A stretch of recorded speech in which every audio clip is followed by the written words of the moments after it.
Well, Deb Murphy filed this report. The Bishop Unified School District Board of Trustees will make a decision at its March 17th meeting on whether to allow a waiver for those with a concealed weapon permit to come on campus packing heat. The discussion started in January and continued at last week's trustees meeting. Now, two of the trustees, Tina Orrell and Taylor Ludwig, weren't ready to commit. Those who attended the meeting to comment on the agenda item, Supervisor Barry Simpson, trustees Eric Richmond and Kathy Zach, and staff want a total no guns policy. Now, since 1995, California's Gun-Free School Zone Act has banned weapons on school grounds unless the armed person has a concealed weapons permit. Now, Senate Bill 707, signed in October of 2015 and in effect as of January 1st, amended the act banning concealed weapons unless the district allowed for waivers and set the requirements for those waivers. That was the question before the board. Now, Orrell was concerned about the inconvenience for parents with concealed weapon permits having to leave their weapons at home when they drop their kids off at school. "I'm not ready to make an informed decision," Orrell said, noting she had an appointment to discuss the issue with someone in law enforcement. Now, Ludwig wanted to look at the research.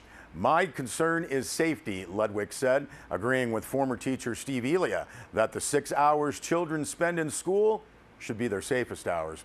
Now, trustee Josh Nicholson's position was that the school staff should not carry weapons on campus, but the properly permitted public could. Someone with a permit shouldn't have to put his weapon in the unsecured trunk of his car to go to a football game or attend the Play Chicago, he said. The final public comment came from Athletic Director Stacy Van Ness, who said, "I'd much rather have that weapon in the trunk than in the stands at football games."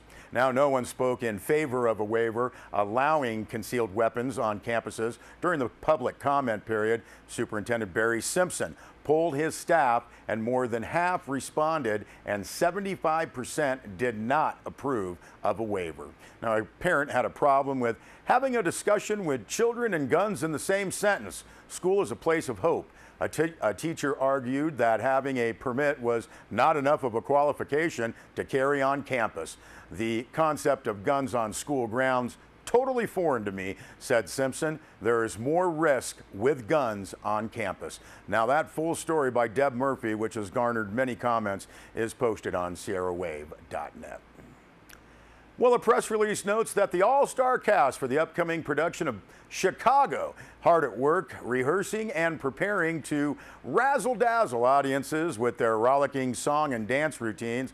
The Eastern Sierra, press release notes, is really fortunate as Playhouse 395 was one of only 6 theater companies on the West Coast chosen to perform Chicago this year.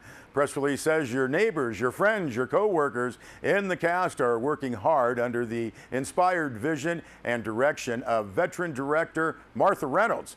The talented cast, led by Danielle Kuhl, Jennifer Collins, and Playhouse veteran Ron Valenzuela. Now, with over 30 singers and dancers rehearsing on stage, orchestra is hard at work practicing under the direction of conductor Mark Hatter. Tickets are now on sale for Chicago, which will run the first 3 weekends of March at the Bishop Union High School Theater.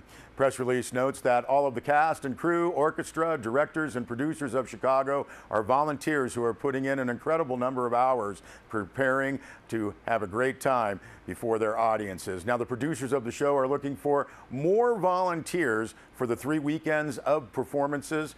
Various tasks are needed. If you are interested in volunteering, you are asked to please call Nancy at 760-872-2852. And you can call Playhouse 395 at 760-920-9100 or visit the Playhouse website at playhouse395.com for tickets and more information. Well, in partnership with Mammoth Lakes Tourism, 20th Century Fox bringing an advanced screening of the movie Eddie the Eagle. Now, that is coming to Mammoth Lakes this Thursday. The U.S. release of the film about the British ski jumper is scheduled for February 26th. And again, the movie will be playing in both theaters at the Minaret Cinemas, 6:30 p.m. Thursday, February 18th. Now, this event is free to the public. The press release notes you should arrive early. Seating is on a first-come, first-served basis.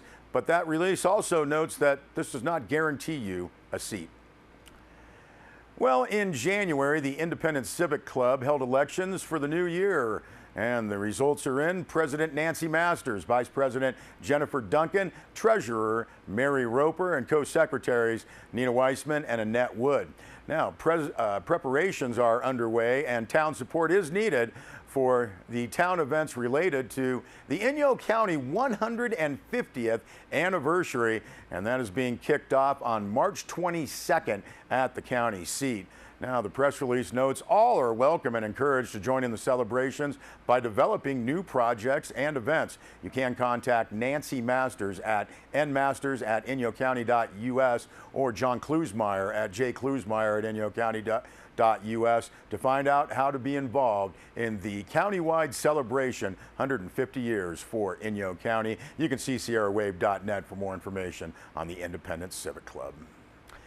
Well, for the second year in a row, Cheyenne Padilla from Owens Valley High School in Independence received the title of 2016 Inyo County Poetry Out Loud Champion. That was at the county finals held in Bishop earlier this month. The runner-up, Sienna Benson, also from Owens Valley School. There is a nice press release that is posted on sierrawave.net. We'll be back with a weather report.